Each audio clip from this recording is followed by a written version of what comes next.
Mixing a little bit of rock, a little bit of progressive music, a little bit of jazz, and a little bit of EDM, kind of a mixture of all those things. And I don't really know of any other bands claiming to be EDR, so we're just kind of like looking to try to do something that no one else has done, or at least get a little bit of a sound that's kind of unique to who we are, because it's being so saturated in Los Angeles in this area, there's so many bands, and it's so hard to try to compete for people's attention when you're up against Celebrity and Disneyland and Hollywood Boulevard. So many porno. I mean, porno. Yeah. All right. No, totally. I agree. I mean, I would have never thought of doing EDR. That's really interesting. Who are your biggest influences? As far as songwriting goes, like, you know, I electronic music's always been a love of mine. I used to DJ when I was like in my teens throughout high school. I was DJing when everyone just called it techno. They didn't even know that there was like EDM or trance or anything. It was just, everyone's like, you like techno? That's so lame. There he is. There's our drummer. No problem. Get in on this. No worries. So basically, my influences are like Prodigy, early Daft Punk, you know, sounds like that. And obviously a lot of 80s influences, you know, your Depeche Mode and your bands like that. I mean, so many great 80s bands that we really try to bring in. So we're trying to bring a little bit of the olds with the new. That's kind of like our whole vibe with a rock edge. I like that. Yeah. Very LA. I think you guys are fitting in very well. Thank you. What brought you to Alhambra Main Fest? Well, Joanna, she brought us here. We played the main stage. We were the first band to play here, and I think this is the first time the festival's happened, so we were lucky enough to like kick off the fest, you know.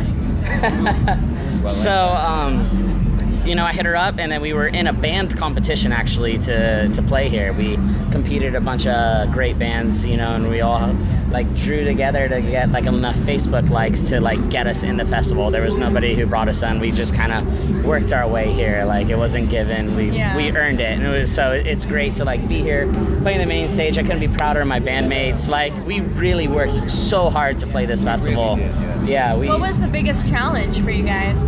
I mean, it was, you know, like social media, everything's so busy, you know, like there's so much going on. To get people's attention, to give your band's photo just a simple like was really, really hard. Yeah. You know, so we actually all set out and direct message over 1,000 people. Just like literally between three of us, I think we direct message about 2,000 people just to get enough likes to play the main stage. And then that's what got us on a side stage so that we could play here. Like, we're grinders, we're workers, we're hard workers. We did it the honest way. We didn't try to buy likes or anything like that, or something silly like that. We don't believe in that kind of stuff. We wanted it to be organic, and we wanted to earn this opportunity. And luckily, Joanna gave us that opportunity, and we're just grateful to be at this festival. Like we're stoked, you know. I know. So how did you guys meet, and how long have Too Bad has been together?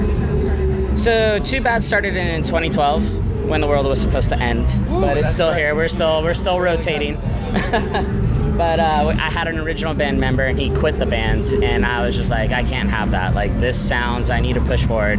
I really wanted to see how people would react to electronic rock.